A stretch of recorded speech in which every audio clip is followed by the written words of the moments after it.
Welcome to another edition of the Radio Coffee House Show, where Jesus meets coffee meets talk radio.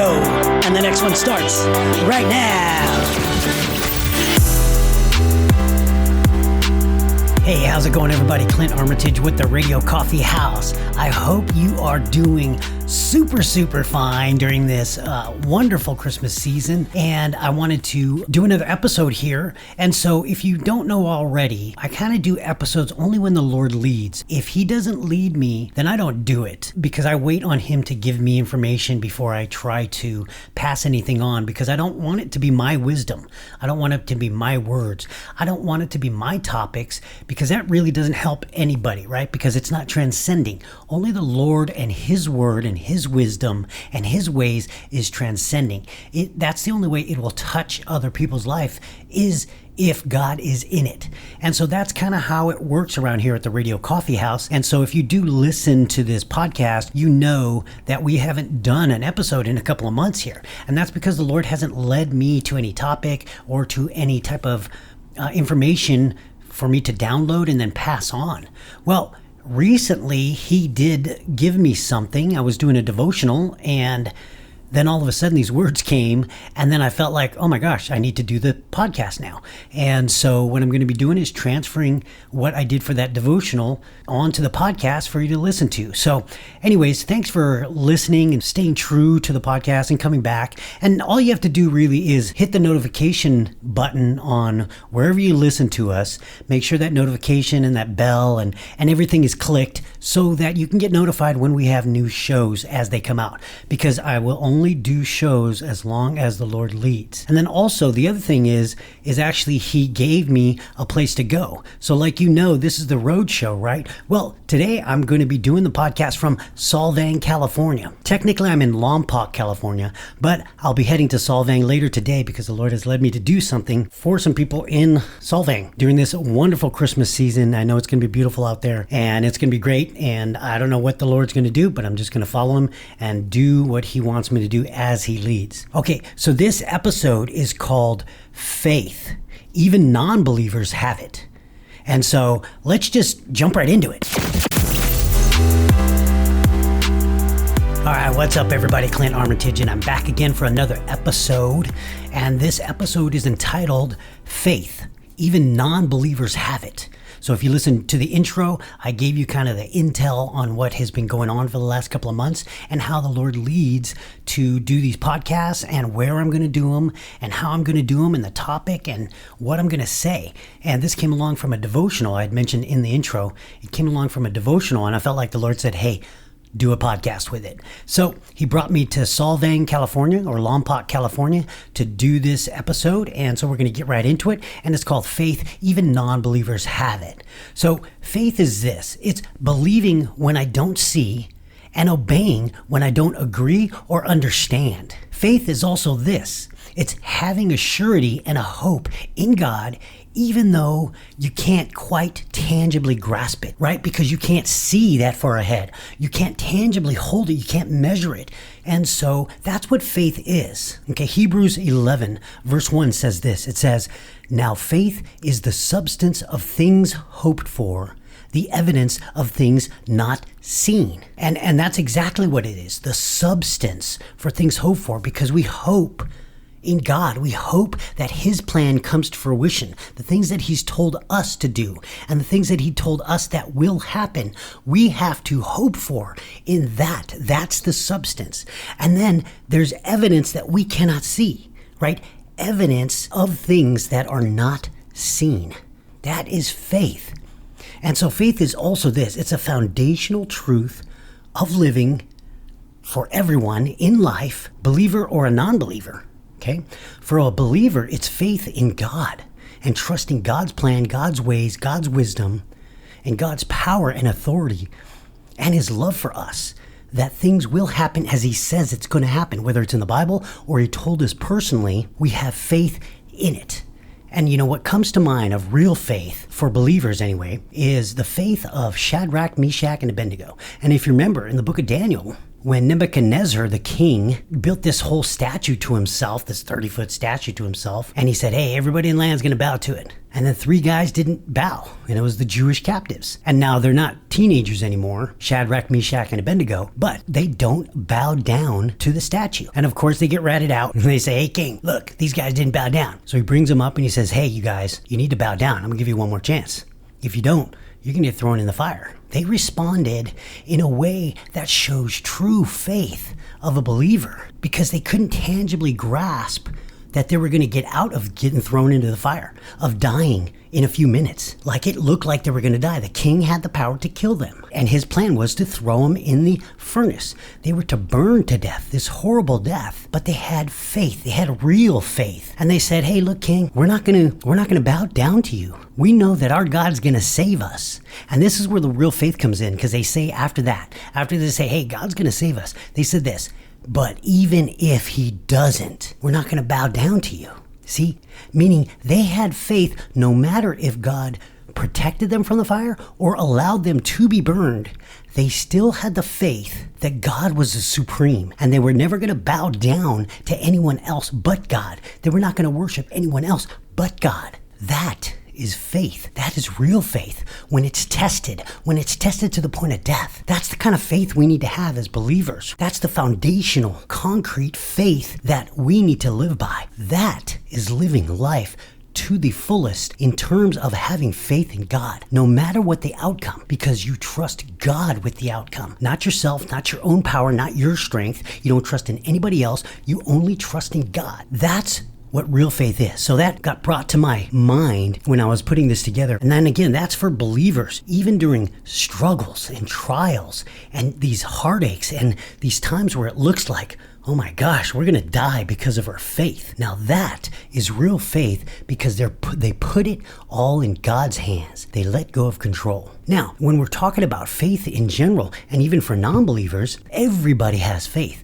You have to have faith. You can't live as a human being, a life on earth, without having faith. And then atheists will say, well, no, not really. You can live without faith. I don't have faith in anything. What they don't realize is, yes, you do. Even if you're a non-believer, you have faith. You have faith in something. You put faith in somebody, someone, something, some idea. If you're a non-believer, you do have faith. Non-believers still have faith. They just have faith in the wrong things, or they don't understand where they should be putting their faith. Because if they put their faith in God, the strength of their faith would be unbelievable. And then they would see God open up to them because of their faith. It all starts with faith. That's the foundation. Because think about it, for non-believers, achievements and goals cannot be accomplished without first believing it can happen. You would never apply for a job if you didn't think there's a possibility of receiving that job. The only way you would apply for that job is if you believe you had faith, some type of faith, even a mustard seed of faith, a little bit of faith,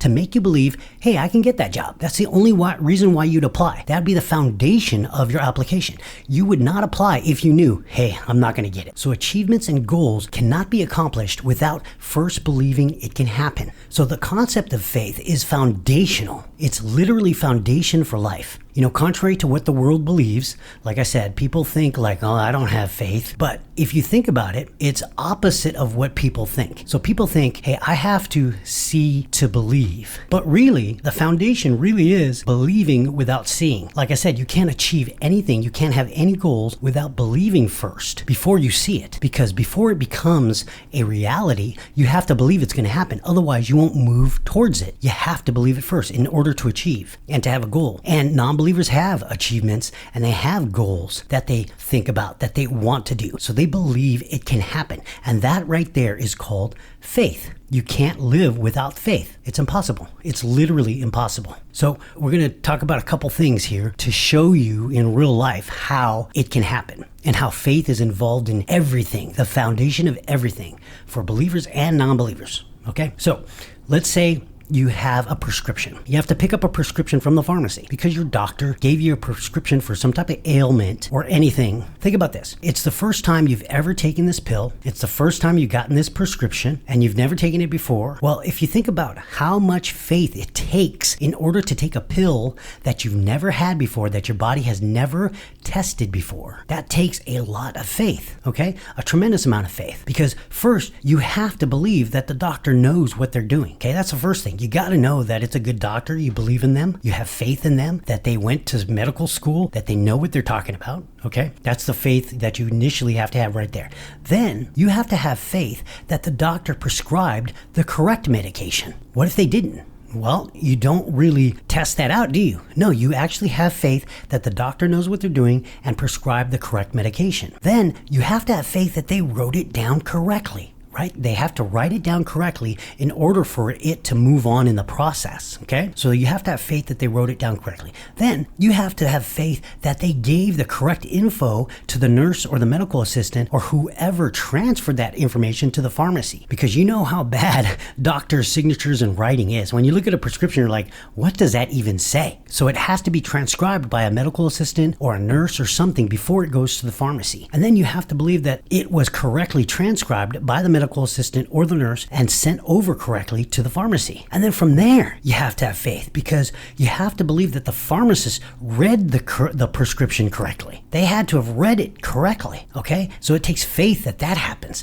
And then next, you have to have faith that the pharmacist filled the bottle with the correct prescription because sometimes they fill it with the wrong prescription. But you don't know that. You just grab the pill box or pill bottle and then you take it. You take your pill. But what if in a long chain of these events that the pharmacist filled the bottle with the incorrect prescription? That's damaging. That's injurious, right? That could be deadly. But you had faith that that part of the chain was completed correctly by the pharmacist. They filled the bottle with the correct medication. And then you have to have faith that the bottle was labeled correctly before you even picked it up, right? Because it could get mislabeled and it could be given to the wrong person. So think about all these steps that have to happen and how much faith you have to have in the system, in the process, in things that aren't living, but it's a process you have to have faith in to work correctly in order for you not to be injured and for you to feel better from your ailment while you're taking this prescription pill. Because I guarantee most everyone who's listening to this podcast has gotten a prescription for the first time. They have never took out a chemistry test and tested their prescription to make sure it was what the doctor had originally prescribed in the first place. Nobody does that. Why? Because we have faith that the system works.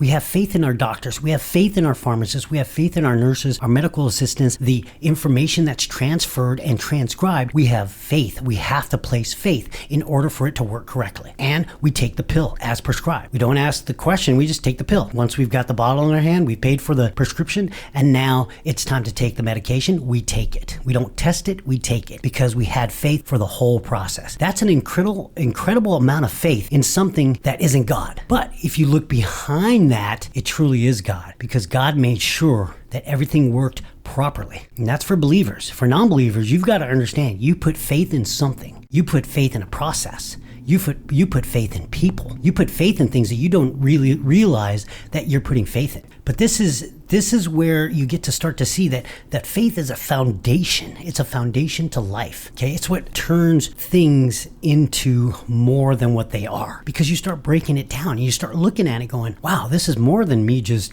taking a pill. I had to have faith in something huge that I don't even know about. Look at all these things I had to have faith in. Well, faith is a foundation, okay? And for believers, it turns your calling from what you think can happen into a reality because you have faith that God has called you to it, or you have faith that you think it can happen. You believe it enough, even if it's a mustard seed size, you believe it enough that it can happen, that you start moving towards it. That's what faith is. Faith is the beginning of it all. Once you have faith, you can have that's the building block, the foundational building block that you can build onto to achieve your goals and achieve your calling and achieve these things that God has called you to do. That's for the believer. And for the non-believer, you still have faith because you're still moving towards the things that you want, the desires of your heart. That's faith. So I want to encourage you to start considering faith in God, because then you'll start to see your purpose. That's where your purpose comes in. That's where your calling comes in. It's more than just making money or doing these things that you like to do. No, once you have a purpose, once you have a direction, once you have God on your side, that you can trust him, that his plan will always work and it'll always be the best for you, then you can start to have faith the size of a mountain versus a mustard seed. Tremendous faith in doing what you were called to do, what you were made on this earth to do, because that's one of the questions. What am I on this earth for? Well, once you have faith in God and he tells you what you're on this earth for, then you can start living with purpose. And that's the difference between believers and non-believers. See, faith in God requires that you surrender the outcomes and expectations. That's right. That's the big difference. When you trust God for everything and your faith is in him, the foundation of your faith is in him, you have to give up everything. It requires you to surrender all the outcomes and all your expectations to him. Okay, you have to give up total control. And that right there is the struggle. Because even for believers, it's difficult to let go of everything. We compartmentalize. We're hurt in this area, so we hold on to it. We don't want to expose ourselves or to be vulnerable. Believers and non-believers, it doesn't matter. We compartmentalize things because we're sensitive to them. And we think, oh, if I let go control of this, I'm going to get hurt, or it's not going to go my way. We have certain expectations, and that's where faith in God is different. It's surrendering everything. It's difficult, but it can be done. And when we do that, we are free.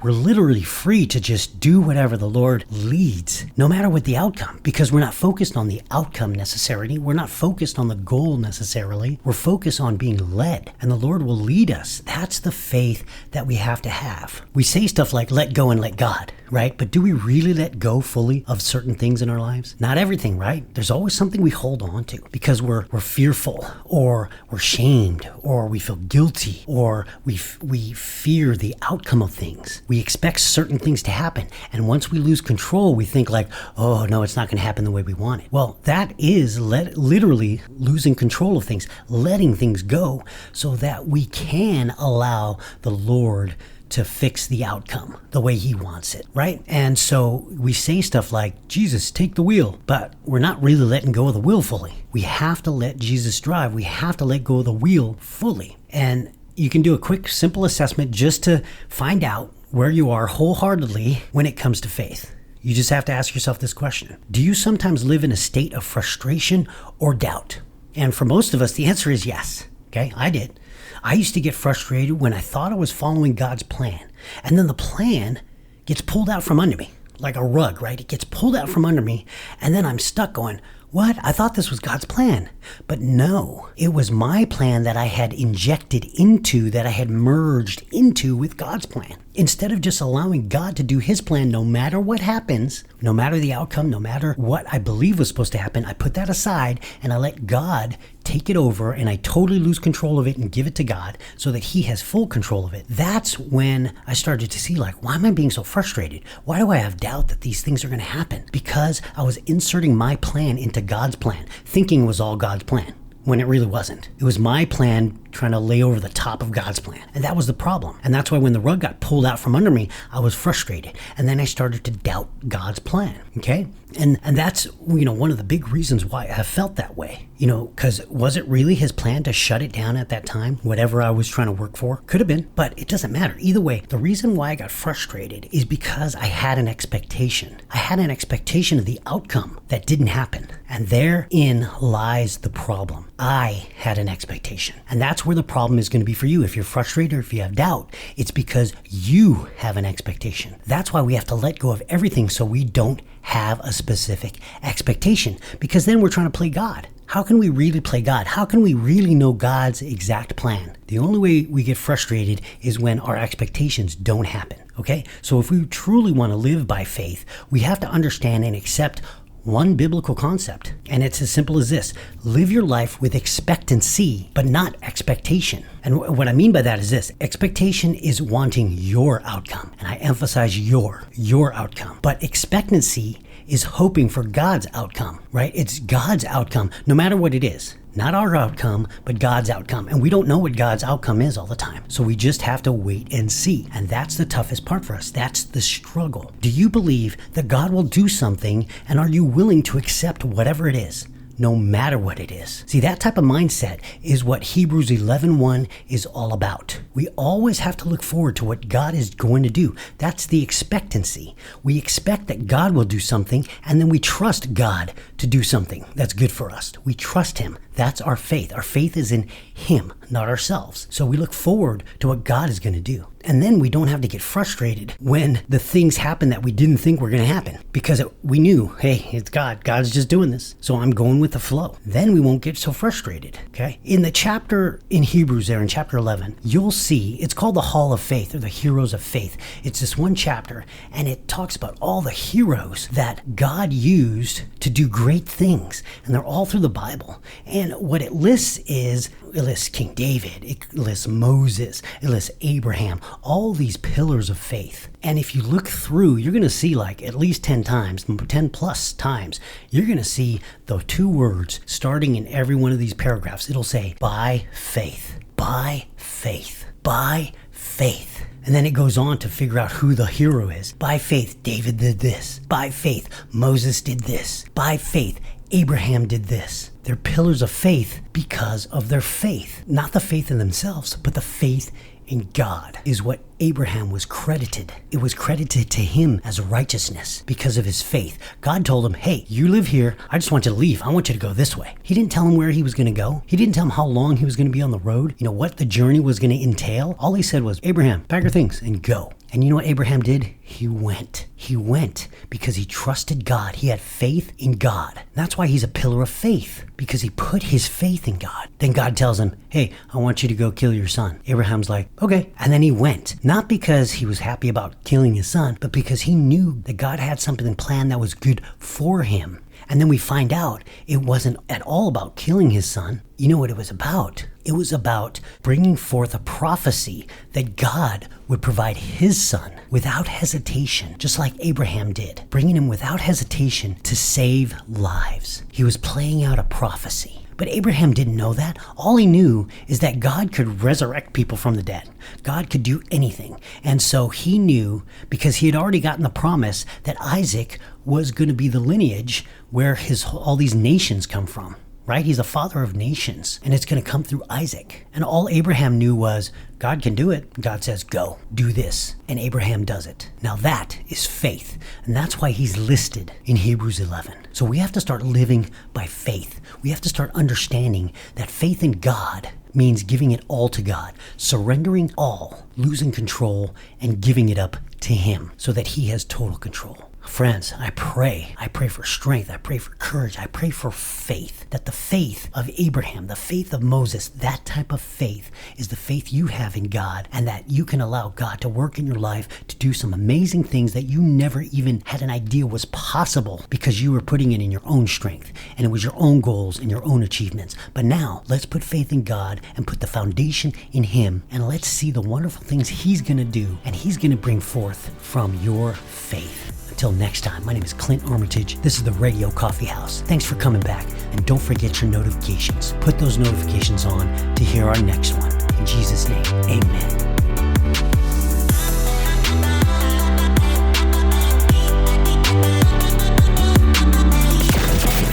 Thanks for joining us for another episode of the Radio Coffee House Show, where we're all about Jesus, coffee, and radio.